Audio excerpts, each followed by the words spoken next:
एक गरीब ब्राह्मण की जमीन हड़पने की गजब साजिश कंकड़बाग जमीन मामले में सामने आई है। सच्चाई मंगेश कुमारी ने किया फर्जी दावे का खंडन। पटना के कंकड़बाग थाना क्षेत्र से जुड़ी जमीन विवाद को लेकर हाल के दिनों में जो आरोप सामने आए, इस मामले में जमीन की असली मालिक मंगेश कुमारी ने अपने पक्ष में दस्तावेजों के साथ सच्चाई रखते हुए दूसरे पक्ष द्वारा लगाए जा रहे आरोपों को सिरे से खारिज कर दिया है। फर्जी पहचान के जरिए मालिकाना दावा करने का आरोप। लड़की सब वहाँ पढ़ती थी, पढ़ाते थे और अपना पेशा करते थे।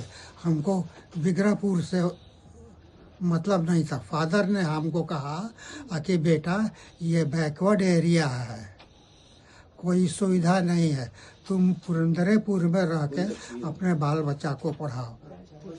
ये फादर का आदेश था।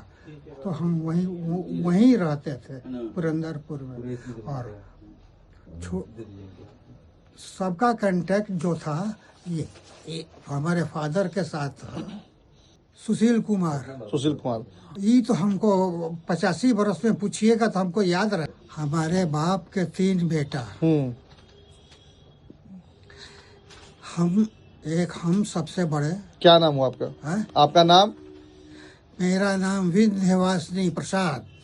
एक जो थे अशोक, वो ठिकाना नहीं कितने दिन से ट्रेसलेस थे।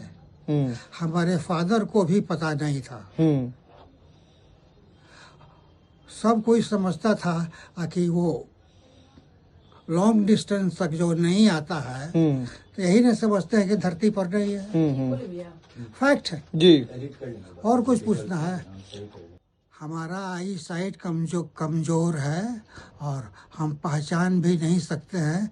कहें कि अब किसी से 40 वर्ष पहले देखें तो पहचान पाएंगे। ठीक। मंगेश कुमारी का कहना है कि एक व्यक्ति अशोक तिवारी जो जमीन का मालिक बताकर सामने आ जा रहा है, जबकि उसके अनुसार ये दावा पूरी तरह से भ्रामक और तथ्यहीन है। उन्होंने स्पष्ट किया कि संबंधित व्यक्ति का जमीन से कोई वैध संबंध नहीं है और ये मामला कथित तौर पे फर्जी पहचान के जरिए खड़ा किया जा रहा है। मंगेश कुमारी ने यह भी आरोप लगाया कि इस पूरे प्रयास में दूर के एक रिश्तेदार प्रियरंजन तिवारी सक्रिय भूमिका निभा रहे हैं, जो अशोक तिवारी को जमीन का असली मालिक बताने का कोशिश कर रहे हैं। उनका कहना है कि ये सब कानूनी प्रक्रिया को भ्रमित करने का और दबाव बनाने का प्रयास है। कथित फर्जी वकील की भूमिका पर भी सवाल उठाए गए हैं। मंगेश कुमारी ने यह भी बताया कि इस विवाद में एक कथित फर्जी वकील गलत पक्ष का समर्थन कर रहा है और ये भी आरोप लगाया कि ये व्यक्ति मामला को अनावश्यक रूप से उलझाने का कोशिश कर रहा है। बिना ठोस आधार के बार वकील पैसों की मांग कर रहा है और कानूनी प्रक्रिया में फंसाने का षड्यंत्र रचा जा रहा है। दस्तावेजों से साबित होता है मालिकाना हक।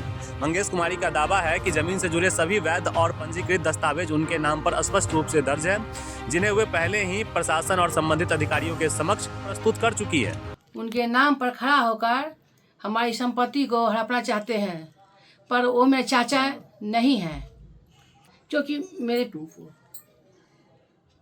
पिताजी वो अभी भी उनके इंतजार में बैठे हुए हैं। अच्छा।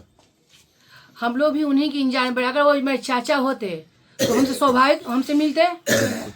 वो 40 से गायब है और वो जो भी चाचा हमारा वो भी नहीं है। अज्ञात व्यक्ति वो जमीन पर हड़पना चाहता है। प्रियरंजन तिवारी के द्वारा षड्यंत्र है। वो पहले भी ये कहते थे कि दूसरे को खड़ा करके हम इस जमीन को अथी करेंगे। हमारे चाचा हुए। अच्छा। वो जमीन के दलाली में मेरे काम करते हैं और कुछ रंगदारी सबसे हम लोग से धमकी देते हैं मारने का, रंगदारी मांग रहे हैं। अगर वो सही में हमारे चाचा है तो वो हम लोग से भेंट करते हैं। उनके पास कोई क्यों गए किसी दूसरे व्यक्ति के पास? हाँ, उनसे वो अपराधी तत्व के आदमी है।